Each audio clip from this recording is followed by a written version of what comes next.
Welcome to the NBA Coast to Coast podcast brought to you by lineups.com. Nate and Josh here with the first conference finals game of 2026, looking at the West here with the Spurs and the Thunder, as we mostly all predicted here. So we're going to be taking a look at some best bets, looking at the series as a whole for a minute, and then also providing those player props that we bring in each and every episode. And we're coming back now with the rest of the series here for this one. And once we get that Eastern Conference, currently Sunday when we're recording, halftime of that Cavs and Pistons game. So we'll see how that one rolls out. But let's go ahead and get into this game one of the Western Conference finals here, Nate. You do think this thing goes 6 games. I agree. Pretty worth the juice there at that point if you like it that much. Right. Under minus 200 seems like a good bet here as far as like this series somewhat living up to the hype. I mean, you compare it to Spurs plus 2.5 on the series spread at minus 235. So it's 75 cents on the dollar better than the Spurs forcing 6, which is to say, like, all you're worried about is the Spurs wrapping this thing up in 5 or 4, at which point, like, your brain is broken. You should stop watching basketball. Victor Wembanyama will win 12 straight championships. Like, I don't even know what to tell you. If the Spurs like just wipe the floor with this Thunder team, it's just like, I guess he's impossible to beat. But no, I mean, Thunder should be able to win some games here. And why the Spurs can hang, I mean, obviously Wemby creates very unique problems specifically for this team, the way they attack the rim, the way they can go cold from 3 at times. And I mean, you don't get many spot up opportunities if that's how the Spurs are going to guard you. So, I mean, yeah, we saw their defense sputter. I mean, their offense sputter a lot in the regular season, obviously losing 4 or 5 against the Spurs. It's going to be a bit of a shock factor for OKC. I mean, they know that it's a step up in competition, but like they played absolute dreck so far in the playoffs. Spurs played some teams that were not really whole or healthy or, you know, prepared. And we've seen for a while OKC go cold on the road, especially when I talk about them going cold from 3, like I feel like that could swing a lot of games as if they're not hitting and you can't get much done on the interior against Wemby, then the offense is going to sputter. And the Spurs actually won a lot of the clutch minutes in these regular season games. So I don't know if their inexperience is a big factor. Like OKC just last year was considered the inexperienced young team that pushed a bunch of veteran teams and obviously won it all. But it wasn't easy, though. It wasn't like the first round where they just mopped the floor with people. They basically had 2 first-round series so far in this one, and now it's definitely a step up in terms of this ultra-hyped series. Yeah, I think that all adds up. I think this is going to be, I want to say that all these games are going to be super close. Still, it's the playoffs. I don't know how these teams, they're both so capable of going on huge runs. You'll see how the other one sort of responds. I'm hoping it's not a series of like a 20-point win and a 15-point win and a 25-point win and a random 30-point. Like, I don't want any of that to happen. I just want it to be competitive for most of the game. And we've actually seen a couple comebacks in the season series between these two as well. Some double-digit comebacks where the Spurs, mostly the Spurs actually, where they were losing by a bunch of one of those games. And the first one where they came back to win by 2 after being down by like 18 at one point. So I think it's just going to go back and forth. And with that in mind, like I'll take 6.5 even for the road team here coming in. I understand that the season series shouldn't be how we just look at the playoffs and go, well, it happened here, it's not going to happen there. I'll just say there's a couple things that lead me to go, yeah, but like the Spurs actually underperformed a bit, or at the very least didn't even really play their guys normal minutes. Wemby didn't even start in all but one of those games that he played in during the regular season with Luke Cornett playing. And that makes such a huge difference for so many reasons, including that when Luke Cornett is playing defense against SGA in the pick and roll, he's dropping. I mean, Luke Cornett's dropping against everybody and anybody. He's not going out to the perimeter to really do much at all out there. He's dropping. And that let SGA cook a bunch when Wemby was off the floor. And then the first couple quarters of the game when Wemby was out, because he only played like 25 minutes a night in the games that he played against the Thunder there. And if you extrapolate his stuff out, per 36, he's still at about like 26 and 11 with like 5 blocks and all the rest of it. So like that's one thing that's like, well, they didn't play their full arsenal during the regular season. As far as the playoffs go, something that I do think the Spurs are going to be able to do that nobody else could is switch their big and have it not be a complete advantage for SGA at that point. Like other than Luke Cornett, who I don't know is going to play more than 10 minutes. Like sans Wemby foul trouble, I think he's playing like 38 a night, and they've shown that he's going to play that amount of time if the game stays close in the playoffs in general. And that's what we're expecting here more than the Portland series or the Minnesota series, is that the Spurs are going to play a lot more close games in this series, and hopefully necessarily win a bunch of them. But I think that's going to come into play hugely, that like you're not just going to have SGA able to do his thing and you don't have to double team and just completely shred your defense behind the guys double teaming SGA at this point, because you don't have to do that to necessarily hang with them. So I think it's just going to be most games within 5 points, man, and trending that way. 6.5 I'll take, because it is something that's like a little bit closer to 7.5. I'm really good on the Spurs with those numbers. Yeah, I mean, why not? They could win this first game. Like it just seems like a toss up when you look at it on paper. It's just two teams that are so dominant. I mean, the way they won that game 6, it seemed like let's not just beat the Wolves. Like let's send a message to OKC that we're ready. And I mean, Steph Castle, my lord. But yeah, we'll get into that in a minute. I mean, I think under here, and I agree with you because I lean more towards the OKC under at 114. I think that's just a little high when you're going up against Wemby. It's the playoffs. It's a different whistle, especially for SGA and all the grifters out there, right? In the regular season, very high free throw rate for OKC. They are third lowest in the playoffs so far. And defensively, these teams are second and third limiting free throws. I mean, Spurs aren't getting to line a lot either. I mean, Castle is basically the only guy who is a consistent free throw getter, whether you consider that grifting or not. And I think it'll be played a little bit slower. I mean, the Thunder have slowed it down in the playoffs in terms of 5 possessions per game, down from 100 to 95. In terms of their average pace, they probably feel they have more of an advantage in the half court because of their experience and because of what SGA can bring to the table versus other teams like the Wolves, who are just like, well, let's just run as fast as we can and maybe we can score before Wemby's back there. And it's just like that didn't really work out. The Spurs are much more happy to get up and down. In fact, they are number one in percentage of their points on the fast break in these offs. OKC obviously elite, eliminating that. And then they don't really get out and run much against the Spurs, who didn't turn it over against them.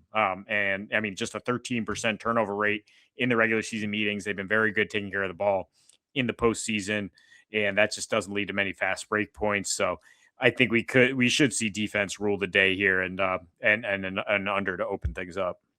Yeah, that's kind of how I'm looking at it and how I was thinking about it too. When I like the Spurs to cover, also do like an under a bit there. I do agree that it seems counterintuitive though that they'd go together, but it's mostly just like if you're going to have a lower total, I don't think that either of these teams are like one team is just going to dominate on defense. I just don't see it going that way. We're talking about the two of the 3 best defensive teams in the league during the regular season as a whole, and then the things have come to a bit of a halt.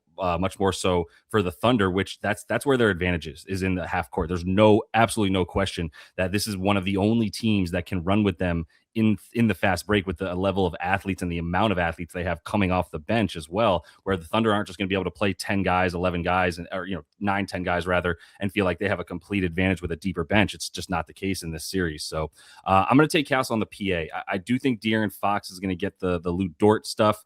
You'll probably see J-Dub on Stephon Castle. He had a great regular season against this team, scoring wise, especially. I don't think the rebounds are something you want to attack when he's going to be the main defender on SGA for as long as he can stay out of foul trouble. And I do think they'll mix it up a bit where like Vassell will get some time on him, and when Wemby's out there, they'll switch the pick and roll.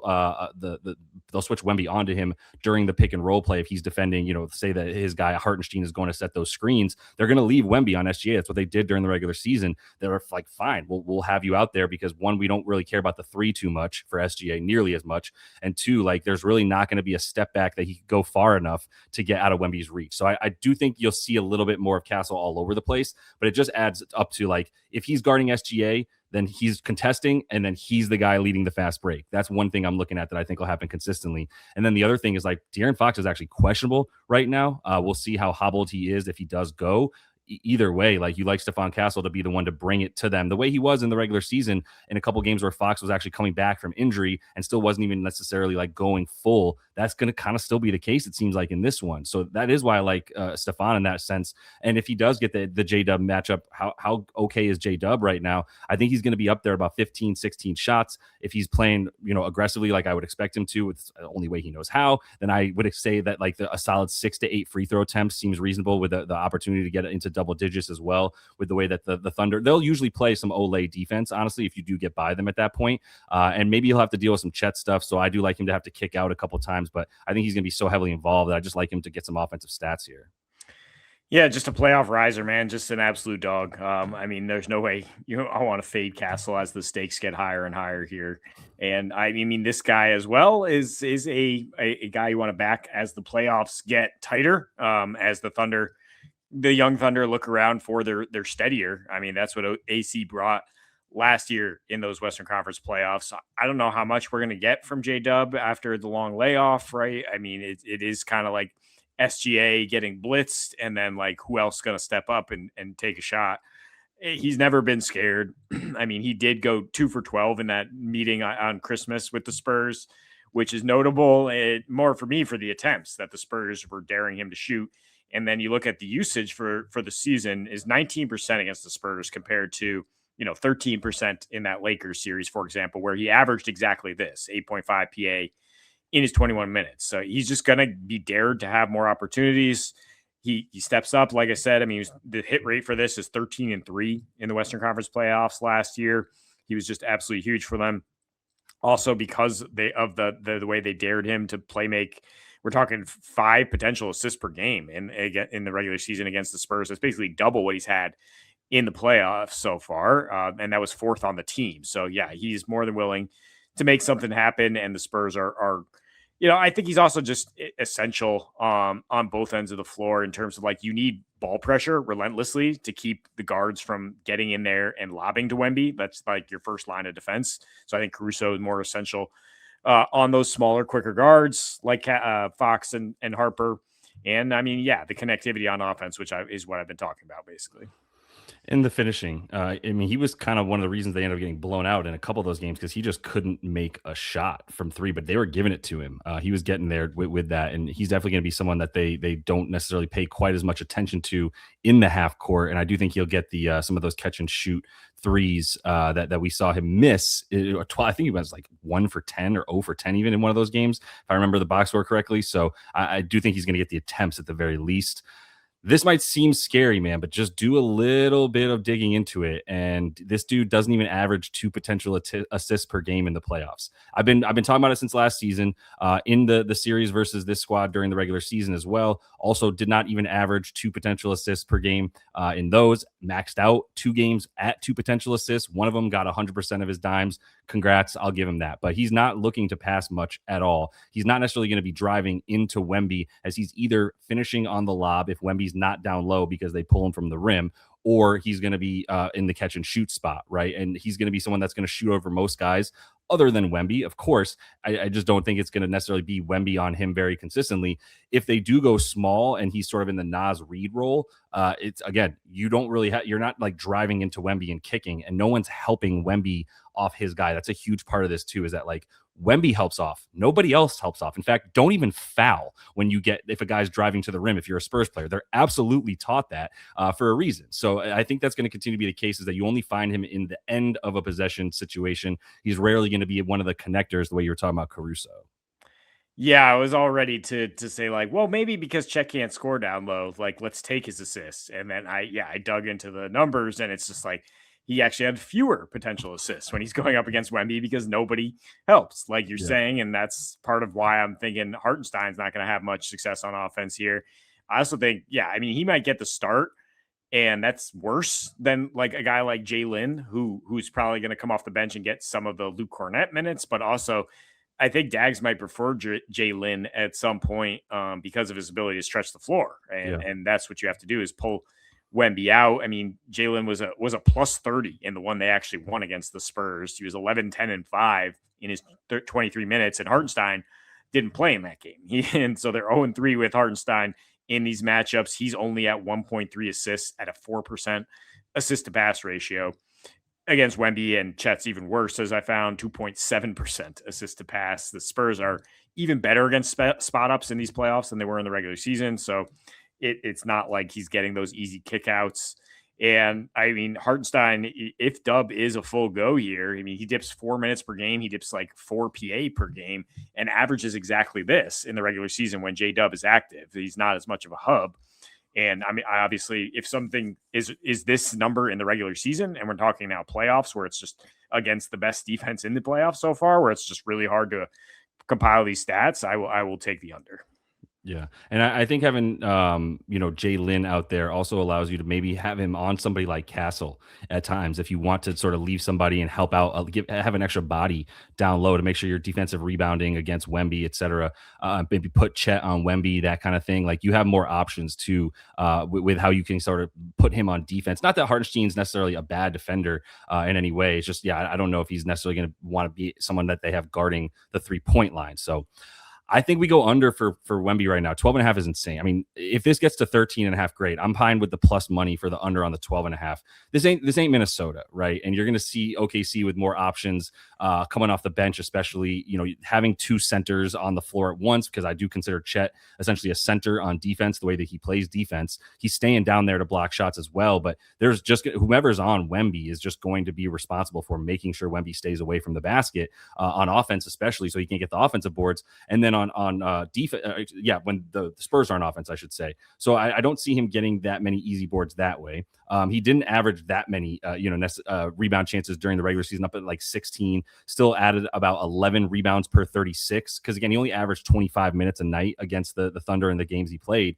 But he's still looking at the extrapolated out to per 36. It's still not 13 boards. And I will absolutely love under 14. So you're going to see fewer missed shots. You're going to see him out on the perimeter guarding guys like SGA a bunch when he gets put into the pick and roll, and they switch that. Like I said, same probably for AJ Mitchell or J Dub, who's ever running point in the minutes that SGA is actually off court. They'll still keep Wembanyama on the switch. They're going to keep doing that with him, and he's going to continue to look to block those shots. I just think the rebounds are too high, and this will probably settle at about 11.5 for the series.